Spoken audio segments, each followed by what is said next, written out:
Hey everyone, I'm Katie and this is South Island Kitchen. I have a whole bunch of my favorite recipes that I want to share with you, so I hope you'll stick around.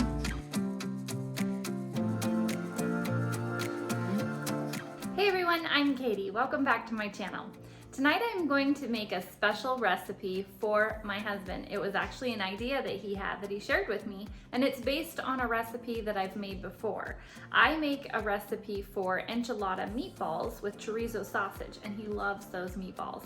I'll link that video at the end. It's shared in my Super Bowl snack video, so I'll link that at the end. But anyway, he wanted me to turn that into a main course, and so what we're gonna do is we're gonna make chorizo enchiladas with that same recipe that I used to make those appetizer meatballs.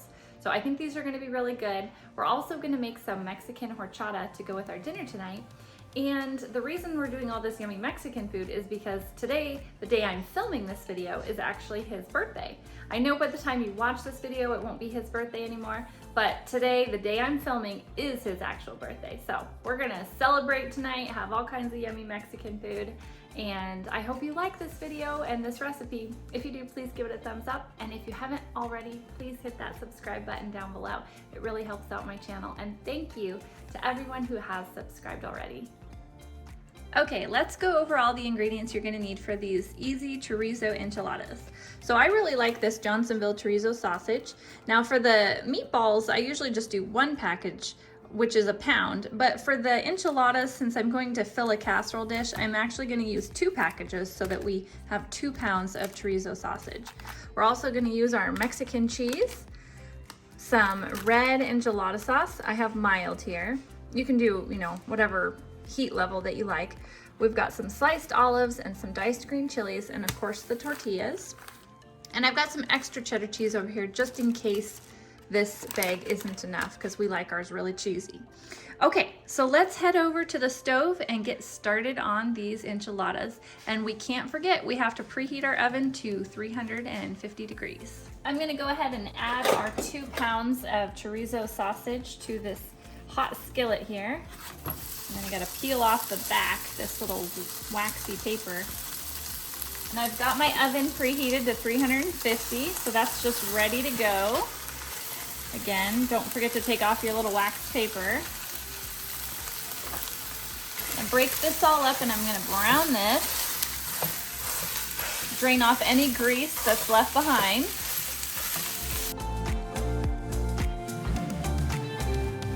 All right, now that I have my meat browned, I'm gonna add this can of diced green chilies.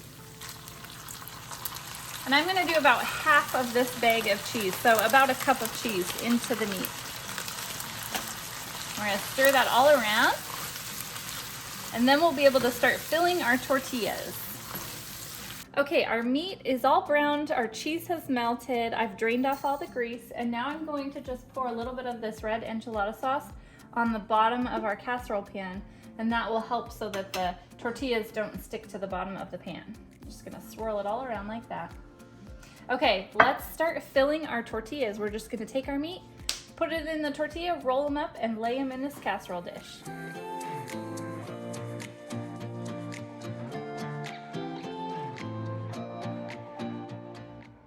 I know you're the official taste tester, Moosey, but I think this chorizo enchiladas might be a little too spicy for you. Hey, what are you doing?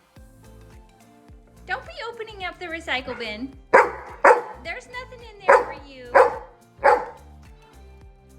Okay, we got our enchiladas all filled up here. I'm gonna take our sauce and pour it over the top. Of course, now we have to add the rest of our cheese.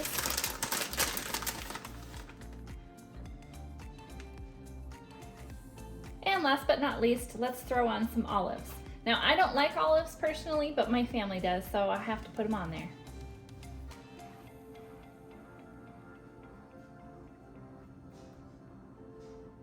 I have a piece of foil here, and I'm gonna spray the back of it. And then I'm gonna put it over the top of the casserole. This way the cheese doesn't stick to the underside of the foil, because if you pull the foil off when they're done, sometimes the cheese will stick to the foil and rip all your cheese off, and we don't want that. So I'm gonna cover this, and we're gonna bake this at 350 for 30 minutes. I got so excited to show you how to make the enchiladas that I almost forgot to show you what you need for the Mexican horchata. Mexican horchata is a drink in Mexico. It's very sweet and yummy.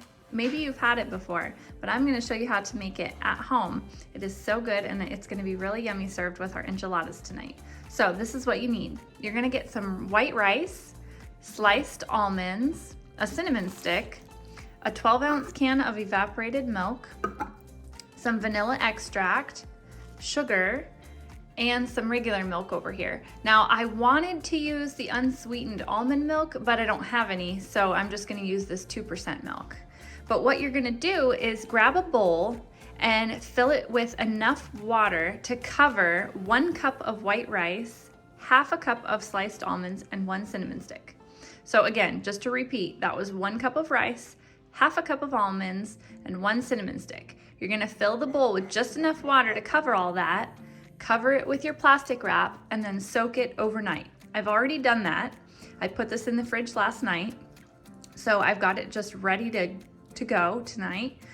But yeah, so this is what you're gonna need. Now that we have those enchiladas in the oven, we're gonna make our Mexican horchata. So I'm gonna go ahead and recover this up, and I'm going to strain out the water from this bowl. I don't wanna dump out my rice or cinnamon or anything like that down the sink, so I have to be very careful, but I do wanna drain out this water. So I'm gonna go over to the sink and do that right now.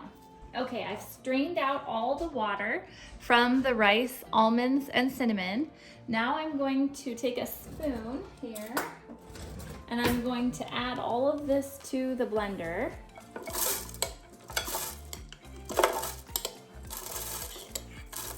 To the blender, we're gonna add our 12 ounces of evaporated milk. And now we're going to blend this up until it's as small as possible. You don't want any big chunks, you want really, really, really small. And then we're going to strain it into our pitcher and add the other ingredients.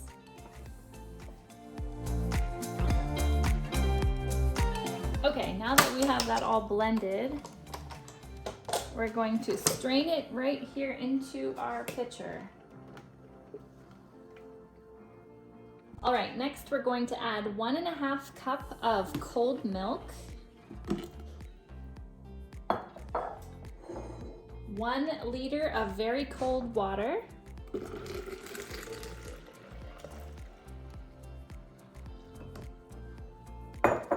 1 cup of sugar. I know that's a lot of sugar, but I looked up this recipe online and it's authentic and it says to use 1 cup of sugar. So that's what I'm gonna do. And 1 tablespoon of vanilla extract. Now you can use less sugar if you want, but that's what the authentic recipe called for, so I'm gonna give it a try. And I like things sweet anyway, so I don't think it's gonna bother me. 1 tablespoon of vanilla extract. There we go. Okay, now I'm gonna take a spoon with a long handle and stir that all around. I'm gonna store this in the fridge until our enchiladas are ready, and then I'm gonna serve this over ice.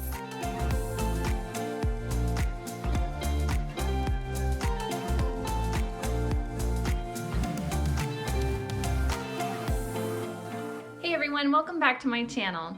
I have a yummy, oh, well hello. Are you rubbing up against my legs? Hi, Sherlock. Hi, buddy. Are you going to help Mommy make dinner? Are you going to help Mommy make dinner, Sherlock? Oh, such a good boy. Oh, you're such a good boy. Oh, except for when you bite my knee. Are you giving me love nibbles? Oh, no, sir. We don't jump on the counter. Get off. Okay.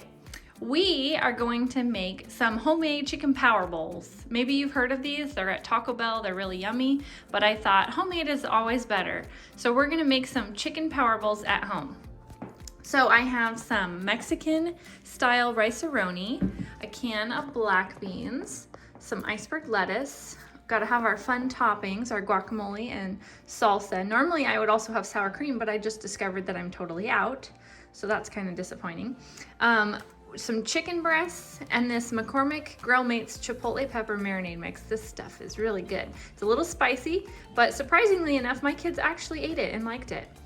So we are going to make some homemade power bowls. I'm gonna start off by putting my Rica-a-Roni in a microwave safe bowl and adding in the amount of water that it says for microwave directions, which for this particular rice is 2 2/3. So I'm gonna go ahead and dump this in, add the water and the seasoning packet. And on the box it says 17 to 20 minutes, but I have found that if you do it less than that, like more like 14 or 15 minutes, it actually turns out better, because for my microwave at least, it dries out too much if I do the longer amount. So for my microwave, 15 minutes works. Okay, we've got our rice up here in the microwave cooking away, and I've heated up some oil and water in my pan here. I did the 1/4 cup oil and the 1/4 cup water that it says on the back of this packet.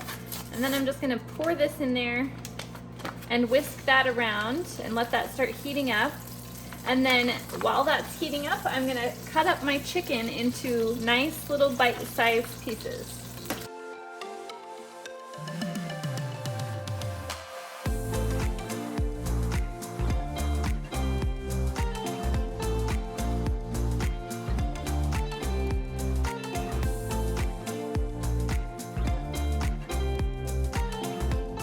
You just want to stir it around in the water and oil until it's all fully cooked.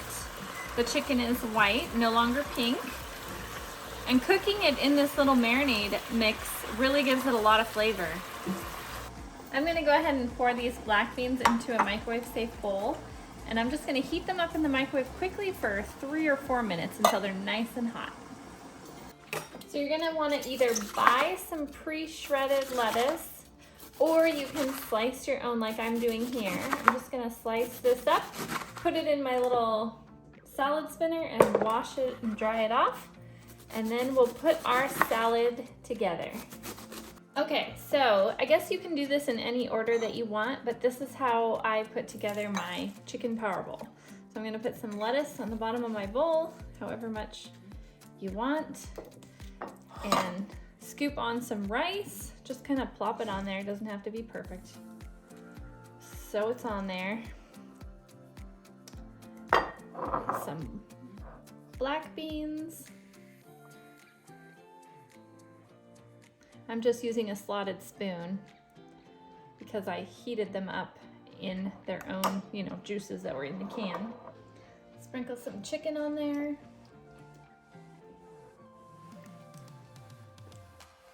And then we can just take a spoonful of guacamole and plop it on there. And some salsa. And then when you eat it, you can just mix it all around together. And if you have sour cream, it's really yummy with a dollop of sour cream also. I wish I had some, but I'm all out. So there we go. Chicken power bowl.